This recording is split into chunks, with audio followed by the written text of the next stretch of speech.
Ekspansi negara-negara barat yang tergabung dalam NATO ke arah timur menyebabkan Rusia kehilangan kesabarannya.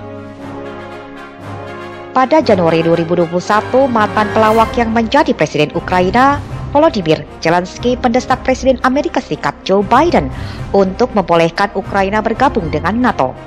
Hal itulah membuat marah Rusia yang mulai mengirim pasukan di dekat perbatasan Ukraina. Dalam forum PBB, China yang abstain bersama Uni Emirat Arab dan India mengatakan bahwa seharusnya Ukraina menjadi sebuah jembatan antara timur dan barat, bukan untuk menjadi pos terdepan konfrontasi antara kekuatan besar. Dalam konflik Rusia dan Ukraina yang tengah terjadi saat ini, Kony mengatakan bahwa Amerika Serikat adalah penjahatnya yang suka memanas-manasi. Ia berujar bahwa Rusia sudah cukup bersabar sejak tahun 2008 hingga pemuncak pada tahun 2022 ini. Menurutnya, invasi ini merupakan sebuah peringatan pada Ukraina dan negara-negara barat, karena kalau mau, Rusia bisa menyapu bersih Ukraina dalam waktu sekejap. Apa yang sebenarnya tengah terjadi di dunia ini? Inilah Keime Info Dunia dalam membuka jendela dunia dari berbagai sumber selengkapnya. Saksikan terus Ki Channel, membuka jendela dunia.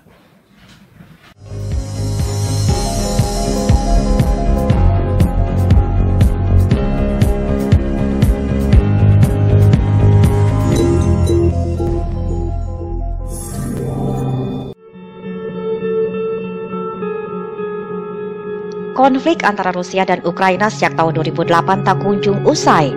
Konflik tersebut semakin tak terkendali pada tahun 2021, hingga kondisi mencekam terjadi di Ukraina pasca adanya serangan militer skala besar oleh Rusia sejak Kamis 24 Februari 2022 hingga kini. Warga Ukraina segera melarikan diri dari negaranya menuju ke negara-negara tetangga di sekitarnya. Hingga kini tercatat 677.000 warga Ukraina, khususnya dari Kiev, telah meninggalkan negara tersebut. Solidaritas warga di sejumlah negara melakukan aksi protes atas invasi tersebut. Ekspansi negara-negara barat yang tergabung dalam NATO ke arah timur menyebabkan Rusia kehilangan kesabarannya. Sebelumnya, Rusia telah menuntut agar Barat memberikan jaminan yang mengikat secara hukum bahwa NATO tidak akan mengadakan kegiatan militer apapun di Eropa Timur dan Ukraina, di mana Ukraina memiliki sejarah bagi Rusia, serta ikatan sosial dan budaya yang mendalam, dan bahasa Rusia digunakan secara luas di Ukraina. Apalagi Ukraina merupakan negara perbatasan antara negara-negara wilayah timur dan barat. Dalam forum PBB, China yang abstain bersama Uni Emirat Arab dan India mengatakan bahwa seharusnya Ukraina menjadi sebuah jembatan antara timur dan barat, bukan untuk menjadi pos terdepan konfrontasi antara kekuatan besar. 各国的合理安全关切都应予以尊重。在北约连续5轮东扩的情况下，俄罗斯在安全方面的正当诉求理应得到重视和妥善解决。乌克兰应该成为沟通东西方的桥梁，而不应成为大国对抗的前沿。Прошу голосующих за проект резолюции поднять руку. Кто против? Кто воздержался?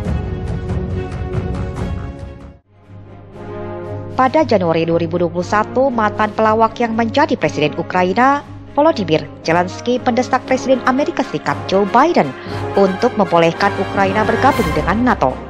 Hal itulah membuat marah Rusia yang mulai mengirim pasukan di dekat perbatasan Ukraina. Pasca terjadinya invasi Rusia ke Ukraina, perang pernyataan para pemimpin dunia yang berisi ancaman membuat keadaan semakin memanas. Кто бы ни пытался помешать нам, а тем более создать угрозы для нашей страны, для нашего народа, должны знать, что ответ России будет незамедлительным и приведет вас к таким последствиям, с которыми вы в своей истории еще никогда не сталкивались. Putin is the aggressor. Putin chose this war, and now he and his country will bear the consequences. Today, I'm authorizing additional strong sanctions. We will limit Russia's ability to do business in dollars, euros, pounds, and yen. And effectively block Russian exports and imports. We will stop Putin from using his war chest.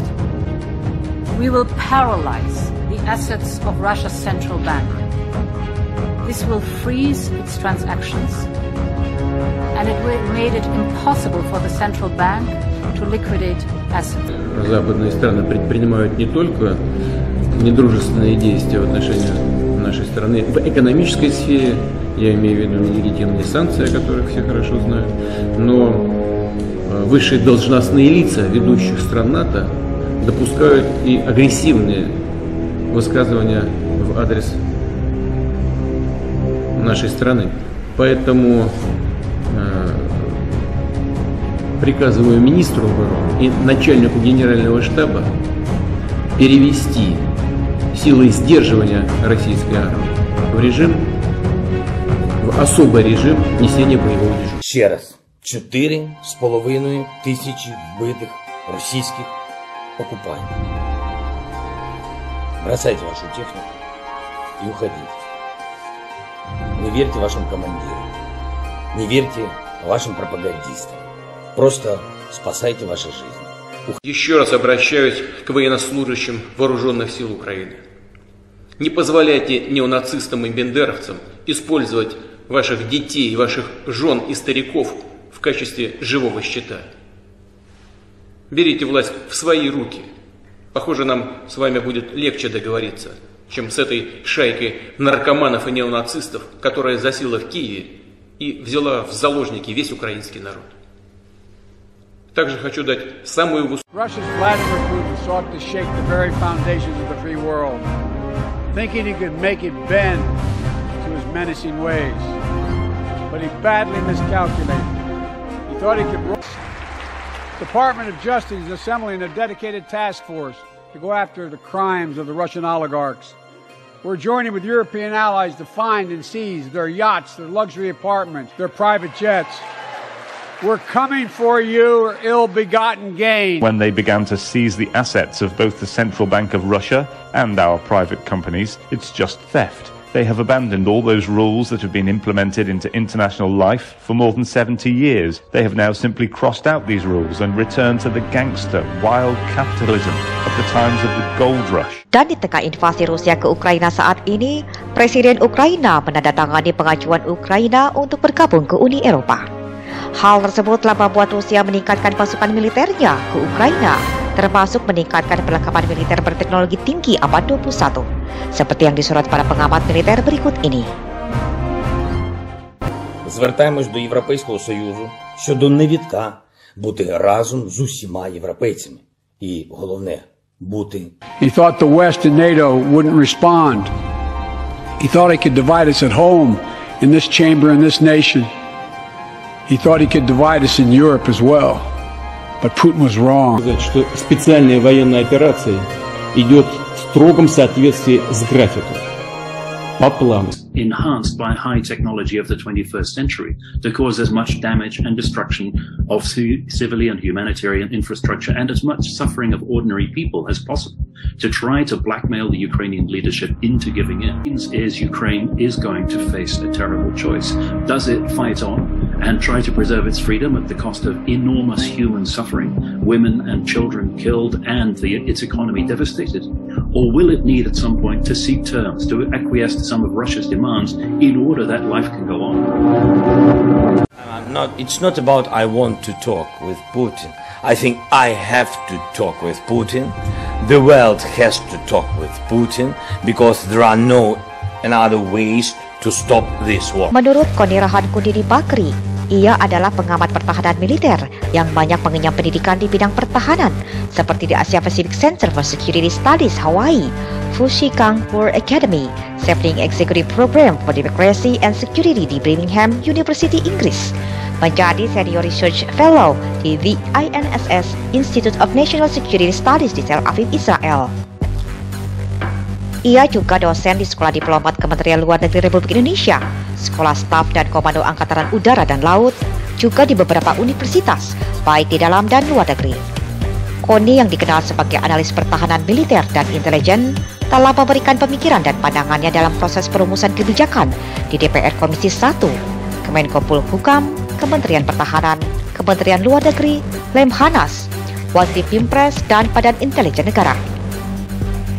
Dalam konflik Rusia dan Ukraina yang tengah terjadi saat ini, Koni mengatakan bahwa Amerika Serikat adalah penjahatnya yang suka memanas-manasi.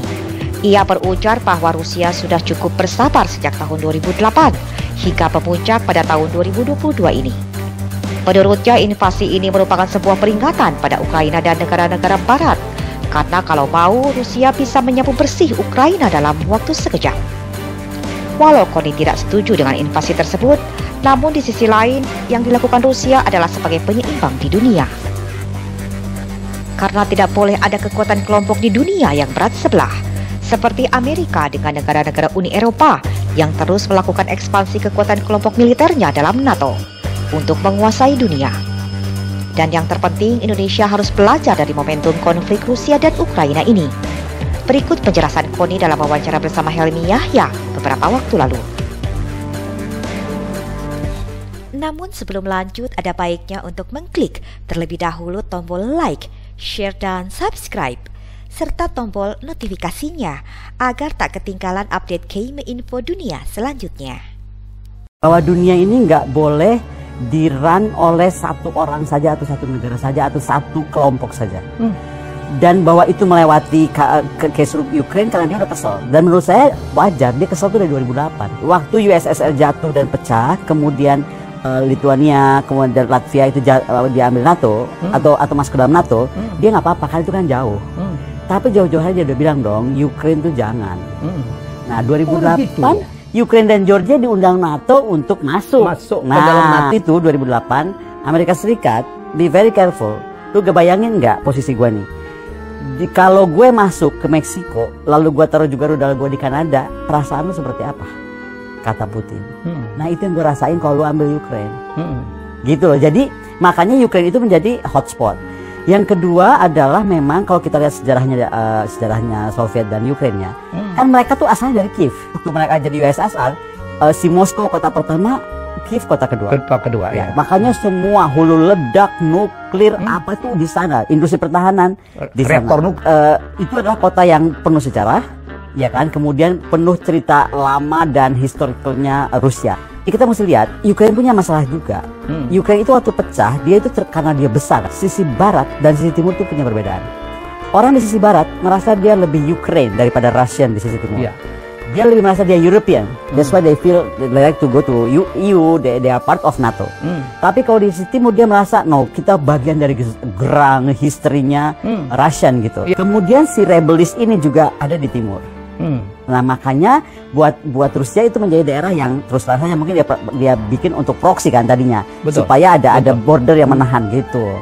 Si presiden ini satu ini Vladimir, dia kok kayaknya merasa udah dia memang dekat sama EU, dia merasa dia akan dalam bahaya terus deh terhadap Rusia. Makanya kemudian dia invite NATO untuk masuk. Yang the bad guy sebenarnya nih kalau kita lihat ya memang juga Amerika Serikat lah. To be honest, saya harus ngomong kayak begitu karena kayak manas-manasin. Kita baca berita-berita luar, semuanya merasa bahwa ini kayaknya ada orang yang bikin heboh aja deh. Tapi begitu kejadian terus lu kemana gitu kan?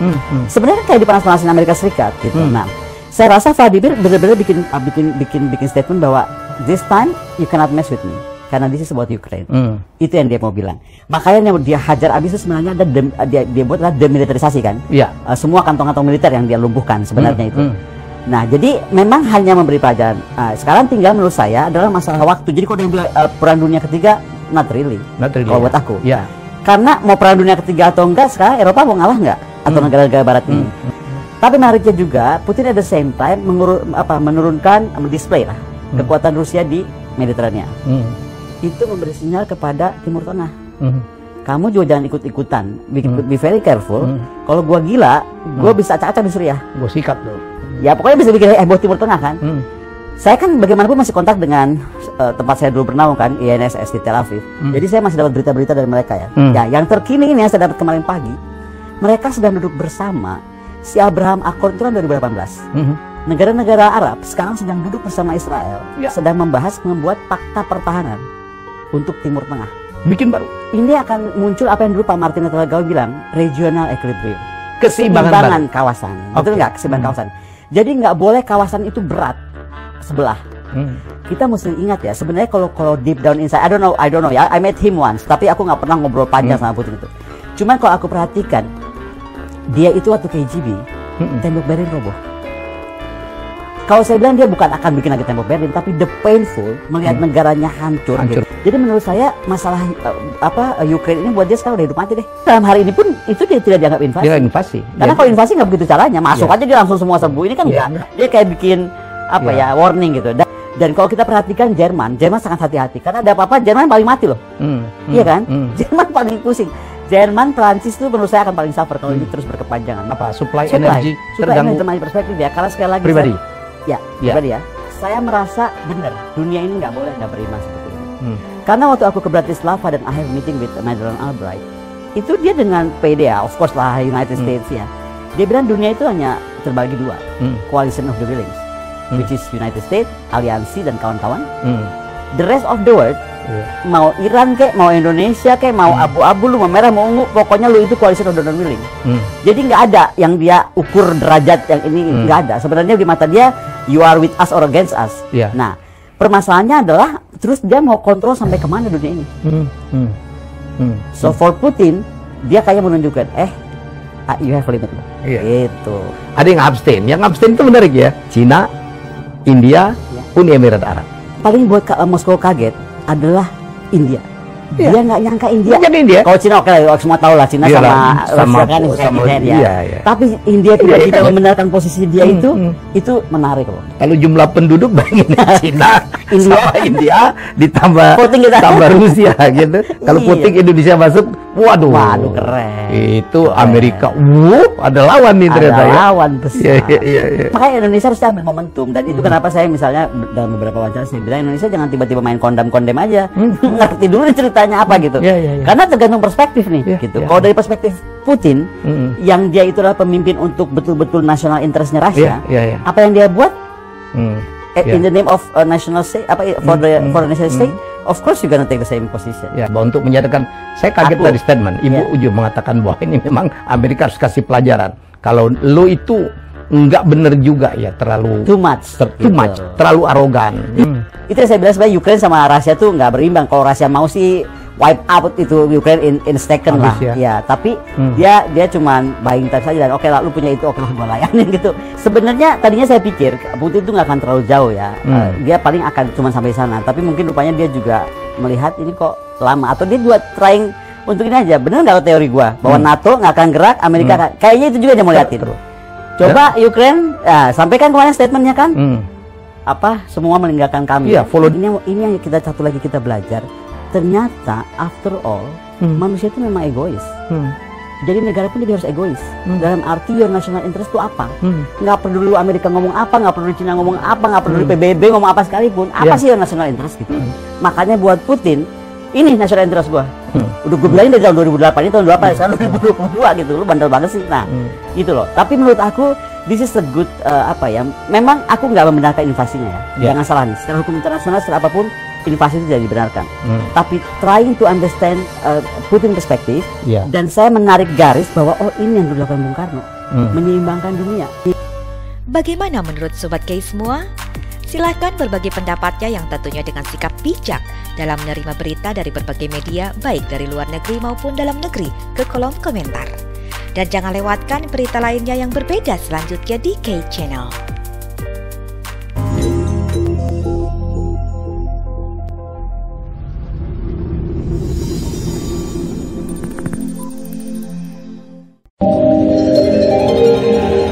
By K Channel.